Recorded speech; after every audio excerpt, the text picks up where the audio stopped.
Alright, welcome back. It's a little dark in here right now because I wanted to show you guys the whip lights. I got the whip lights kind of made up. It's my design for now. I'm going to maybe adjust it.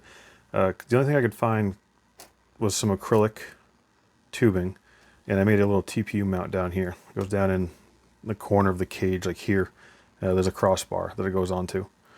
So it's working okay, but I feel like the first flip, this is just going to completely crack. We'll see. I have some other tubing coming that's going to be more flexible. This is just what I could get quickly and couldn't really find what I wanted. I was originally going to try to use some like tubing from like Home Depot or Lowe's, but it's just way too floppy.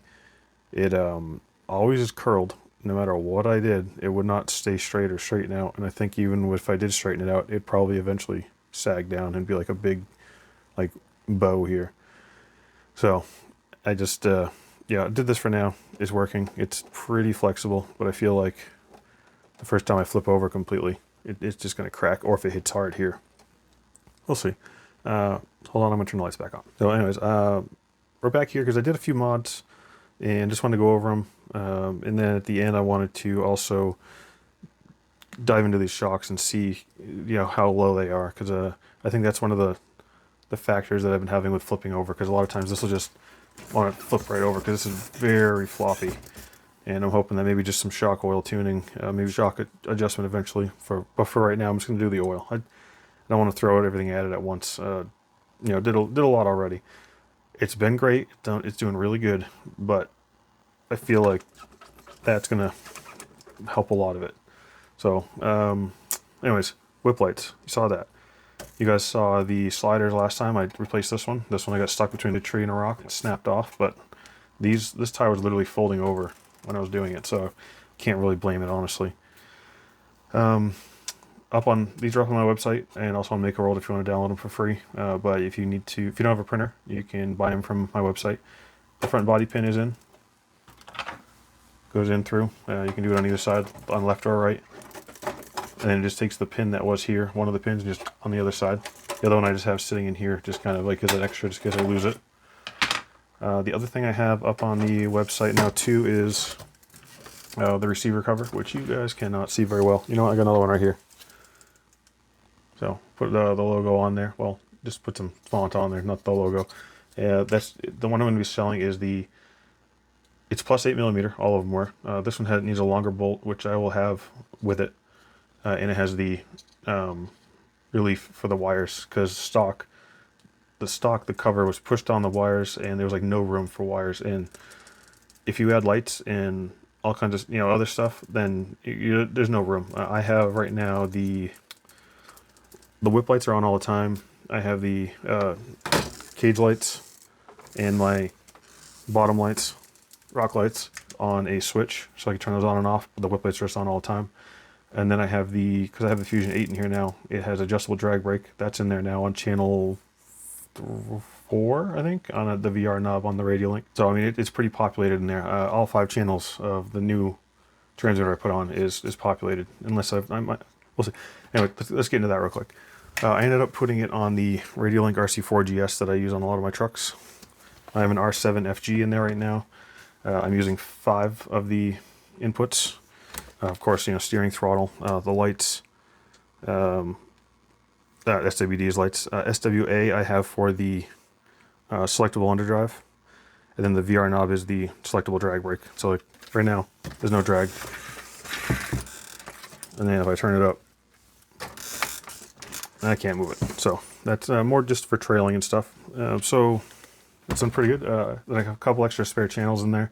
If I do add more stuff, I can go to my RC4GS, and then I can populate that whole thing if I really want to, because it has 2 more three position switches right here. The other thing I did was on the steering link. Let's see if we can turn it around here. I'm trying it out. It was on the middle hole for the steering horn. I put it on the lower one. I know I'm going to lose some power, but I'm going to gain some speed and also some throw, because before I wasn't getting full throw. Like I wasn't getting this much turning. The only thing I am scared of is I'm going to be rubbing here, but I figured I'll try it out. If not, it's 1 bolt, so I can just on the trail turn it, put it back up, not an issue. I think it's a 2.5. Yeah, 2.5 millimeter. So I always keep those in my bag so I can adjust stuff if I need to. The other thing I have on here, which is questionable, I don't usually put these on trucks, but it was pretty cheap on AliExpress. Figured I'd try it. I got the Under Armour for it. Diff, and skid. I got it for like 15 bucks or something. I figured I'd try it out, see how it goes. It uses the stock bolts. They go in there fine. Fits pretty well. I was very surprised at how good they got the bend on this. The thing that I don't like about these usually is sometimes you'll catch on here. Probably not going to catch here because it's so close to these links. But then you have these. They should not have put these, I feel like, because that could catch, that could catch, that could catch. Same with this. I don't know why. I think they put the reliefs in there just for like, so it looks cool. But you're going to catch on that stuff. So that's another thing. That will be ready to go. All right, 2.5, yep. If I need to. The diff sliders, yeah, sometimes they can be okay, sometimes they can't. So that's why, again, I didn't like them on my Helomon. Actually, I took all of this off on my Helomon. So obviously, I probably just bought this to take it off again. But we'll see. So this will be a mini review on this, I guess, for you guys. I feel like this is also going to catch like crazy, but it's just a 2mm hex, pops off. I can, again, on the trail, I can just pop that off if it's annoying me. And then the last thing I want to do before I go out on my ride tomorrow, I want to pull these shocks out. Like I think I was talking about at the beginning. Very curious on how low they are, how much fluid's in there, and what type of fluid, if I can kind of tell. I have 40, 60, 80, and 100, I think, with me. The problem is I only have so much, and these are some pretty big shocks. So we're going to see. We might just have to, I don't know, I might like top off one with another kind of thing, and then fill the others, because I don't know how much I have of, let's see here. Well, you know what? We're going to take them apart real quick, and then we're going to see how much is actually missing, because there might not even be that much missing. All right, took that off. It's 3mm hex here to hold that, and then a 7mm nut on the side, just because this doesn't really hold the bolt really well. And then the bottom down here is a 2.5mm hex. It is so weird to me because this is the usual 1/10 shock that I use almost on everything else, and yeah, this is an 85mm. Probably 50 to 70% of the trucks in the fleet have this, and this is 135mm, I believe it was. Yes, 135mm. So it's just crazy to me. So I'm also seeing, I think I mentioned it at the beginning, the first episode of this, that there is fluid. Come on, there we go. Fluid all around this cap. So I'm guessing it leaked at some point, or when they filled it, they never cleaned it up, possibly. I'm also seeing, it's pretty cool, they have a little screw on, so you can't lose this. So that's kind of nice. So anyway, let's pop this cover off real quick, hopefully. All right, it actually seems like it's going to be easier to, it's a 1.5mm hex to take this off, take the spring off, because now I can unthread this collar. Oh, there must be an O-ring on this. This is nice. A lot of shocks you get don't have an O-ring, and the collar can slide around. Yep, they got an O-ring on there. Oh, there you go. You can see a little better. So that's nice. That definitely helps. Let's see if I can.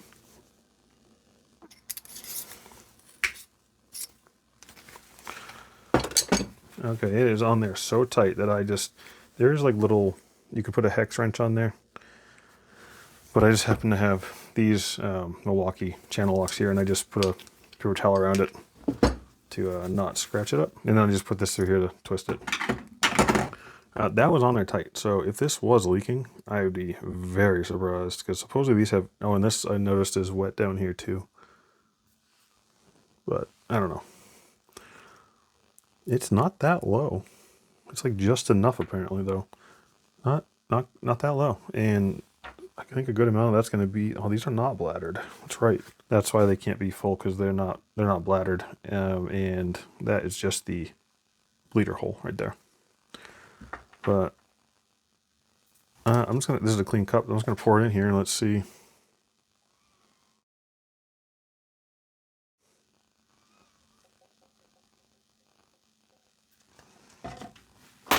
Okay, the piston's held on by a nut, and it's got 1, 2, 3, 4, 5, 6, 7, 8 holes. You know, I'd say that's probably only like 40. It's probably only like 40 weight there. Ish. I'm not really, I'm just guessing. I don't know, maybe it's not 40 weight, because that's 40 weight.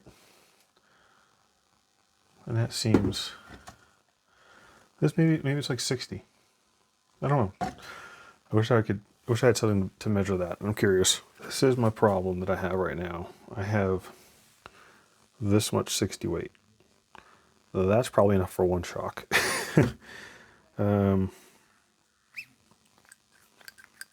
So I might just for now top these off. I'll put that back in and top these off, bleed them nicely, make sure they're as full as they can be, and then go from there. And at least I know sort of what I have in it. You know, it's a mixture of something and 60, and I'll just get like a big bottle. I have a big bottle of 40, but that's even still only enough, and I think that's too thin. The 80 is my most full one. That's, well, of the little ones, but that's still not even that full. Then I got 100, but I think that's going to be a little bit too thick. Okay, perfect. The rear cross brace on the Rockslide has triangles. Perfect shock holder. Because I want to take this one off, and I'm going to fill them both to about the same amount with the same stock shock fluid, and then I'll top it back up, so then that way they have about the same. All right, and then just kind of bleed them. I filled them right to the top, capped this off, made sure this was all tight, made sure the bottom was tight. 1.5 millimeter hex to take that off, and then we'll push that up slowly.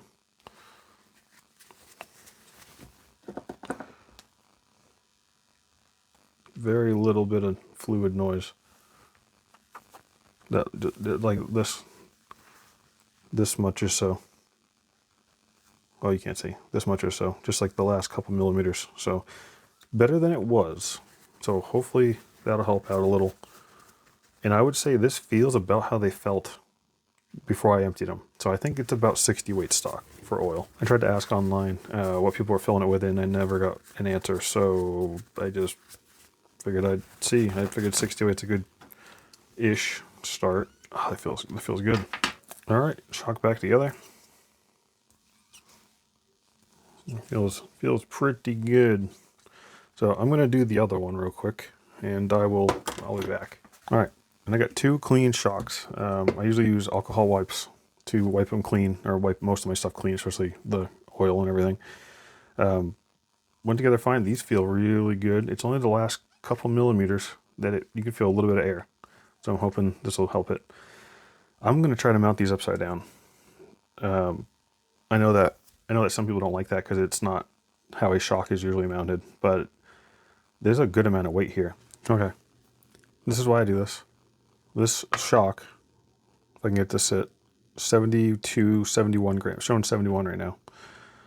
If I put, and I know this is not the right way, this is not scientific, this is just me trying to explain why I do what I do. And I know that people know this anyways, but that, I'm going to put the thread right about in the center there. The end of the thread's in the center of these. 53 grams, right? This was just to stop this from rolling because I wasn't sure it was going to roll. If I flip this over, put the threads in the same spot. 53, I think I just said, 19 for this end. I know that is not exactly how this works, but that's kind of what I think about when that's a good amount of weight there. That's going to be downwards. So, and I'm sure people are going, yeah, duh, you're an idiot. That's fine, because you also have the people that don't believe that there's a big difference in weight, but when a little shock is there, I'm sure, yeah, 1/10, 24th scale, whatever, but this is a big boy shock, and it makes a difference, I'm going to guess. So we will see. And if not, I'll turn it back around and put it normal. And of course, they made the parts different size.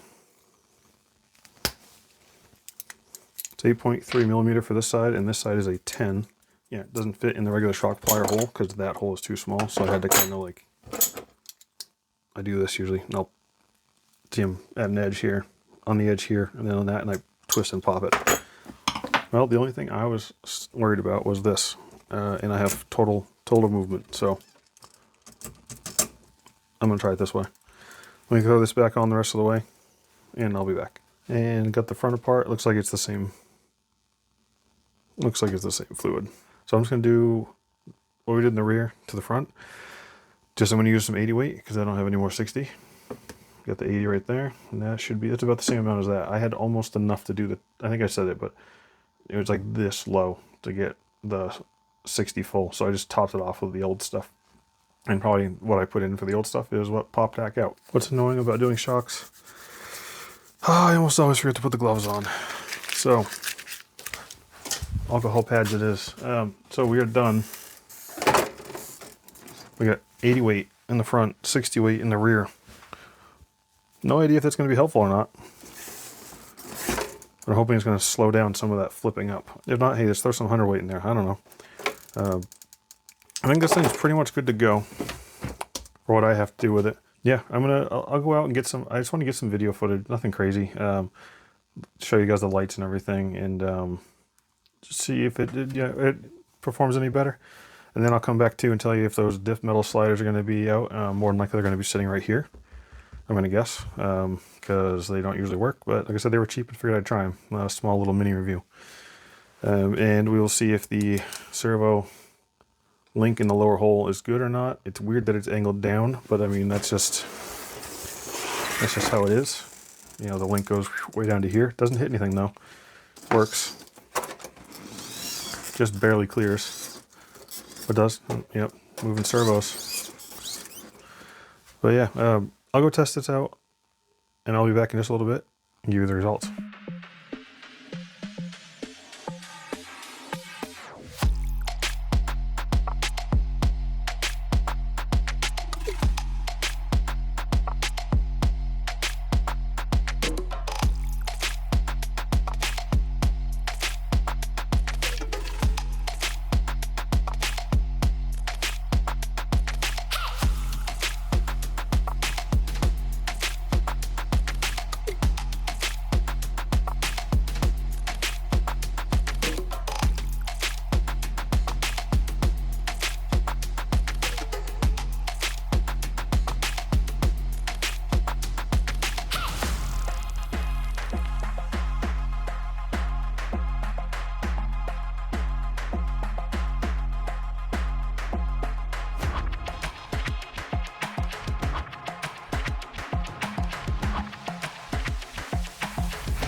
And we're back from the rocks. As you can see, these are off. They came off almost instantly, just like I thought. The middle skid, though, cover was fine. I think this is ramped up enough. It's tucked away next to the link enough. This is way up in here. These didn't get caught. That it's fine. I didn't have an issue. I'm going to keep that on for now and see if it, ends up getting caught more or any kind of a problem. Those, though, instantly catch. It's just, they're just sticking out too far. Especially like right here and there, and if you're reversing right there, and then with it, I don't know why I just grabbed a different one, but the same. If right here, that solid stop every time. So I just took those off I trailed to the rocks and it was fine, but as soon as I got onto the rocks, it was like the second obstacle. I said this isn't happening, just took them off. I think that these would be good if you're trailing mostly. Just to have a little extra protection if you're kind of going quick and you're, maybe like giving it a little more pep. But yeah, no, that's if you're just gonna crawl like rocks and stuff more, like I kind of like to do. Don't even bother with those. This, no problem. This was fine. So yeah. The other issue is if you didn't notice, this was sitting here. That kind of popped off right in half, and then when it broke off, the acrylic cut it pretty much. So I got one. It took a ton of falls before it actually broke, though. I was very surprised. But yeah, whatever. I kind of figured it was going to break. It's acrylic. It does bend, but it's not going to bend really hard, especially it's pretty cold out. I think it's about 35 out when I was trailing and crawling around. It ended up getting closer to 40 towards the end, but this, you know, it broke when it was still cold. So acrylic cold, not great. I did post, I posted a picture of this with a lid up on the Vertex page, and JJ Rutten from Deviate Customs, he posted a picture of one of the Endura ones kind of next to the Vertex, and it looks like those might actually be okay. So I'm going to order a set of those. They're pretty cheap. I think they're like 13 bucks. I didn't order them before because they're 107 millimeters, I think is what it said, and these are 150. And I thought they were going to be too short, but I guess if I maybe clamp them onto one of these, maybe clamp them onto here, I'm not sure, it'd be okay. I kind of wanted to start way in this corner so it looks like they're mounted to the bed and up. If they don't work, I'll just fit them on a different truck, whatever, cheap enough. Shock wise, it still wants to flip a lot, flip out, but the 80 weight in the front and those being full in the rear was more controllable. It wasn't like I was going up to a spot and then flipping instantly. I could see it start to go, and I would let off, maybe turn the wheel, and I could kind of control it a bit more. Not bad. So we're getting somewhere. That definitely helped. The other thing that I forgot to say, when this didn't work out, this broke. The steering went back to the second hole instantly on the servo horn because there was a crazy loss in power. It was faster. It was nice. It did steer a little more, but not much more, honestly, and not worth not having the power. So for now, I'm going to keep it stock. I think I will wait for a sale and get a bigger servo. Not sure which one yet. I'm going to look around, do some pricing and, you know, comparison. I think a lot of people do it in the reefs and whatnot. I think that is it Endura that has a bigger one too, and someone did that and it was pretty good. But I'm going to do some research and check around and see. But this servo does pretty damn good for a stock servo, so I'm not in a hurry to change it out. And for the most part, it's doing good. These tires are wearing in pretty good. I don't know if you guys can see the feathering on the edges here, and they're actually getting better. So I am happy that I put these on. The squish is nice. They were so hard stock. This was the stock foam. I am pushing pretty hard. Like, I bet I could. Really? I mean, come on. I get it for an SCX6, but that's still ridiculous. But these from Team Revolt, awesome. I did, was it 4% and 3%, I think. Amazing. I really can't wait till the weather warms up so I can really see these go. It's so cold right now that you can tell, like right now, these are nice and soft, kind of pliable, you know, and everything. And then as soon as I'm out in the cold, they definitely harden up a bit. And they're definitely good. It's just, I can't wait till the warmer weather. I haven't seen any leak on these shocks. So I think that it was just not filled from factory. Yeah, because those are still dry. And it's hard to focus. There's nothing wet on any of these, on all four of these. I think they just didn't fill them from factory enough. There was just enough where it didn't want to work well. So 60 weight, 80 weight, totally great. I'm not going to change it yet. I think I'm going to leave this. I'm going to do some more cosmetic stuff. I want to add some tail lights. I want to add a light to the front still. I just haven't figured out what size light bar I want to do. I'll probably keep it like that for the winter, because winter-wise, I'm not going to be able to change. Not going to be able to try much. So I might just kind of do the cosmetic stuff I want to do over the winter. Next year when it's warmer, really start doing any kind of performance stuff, because it does great how it is. I don't really have any complaints at all. Oh, and the radial link transmitter, amazing. I'm so used to this. It just was like, felt so at home using it, and no issues. And it was nice to have selectable underdrive right there next to my thumb, instead of up top like it was on the stock one. The stock transmitter is fine. I'm just going to put it on something else. I'm thinking about putting it on my SCX10 6x6, because that doesn't have any options as far as dig. It doesn't have selectable underdrive. It doesn't have anything. It just has a light controller. Yeah, it just has a light controller. So I'm going to take that out, put it in something else, and then I will put the stock one out of this into that, because it still works okay now that I changed out the wheel to an actual tire. But yeah, I think that's it for this one. Do you have any questions or comments? any suggestions for anything like usual, throw them down below. And if you need any of these files, they're up on Maker World. The only one that's not up so far is still the servo adapter for the selectable underdrive. Just kind of tweaking it a little bit to make it fit a little nicer, so it's a little smoother and everything. But that'll be up soon. And then if you don't have a printer, these are up on my website. I'll have it linked below. So sliders, clipless body mount, receiver box, all up on the website and on Maker World. That's it for this one. I'll see you next time. Have a good day.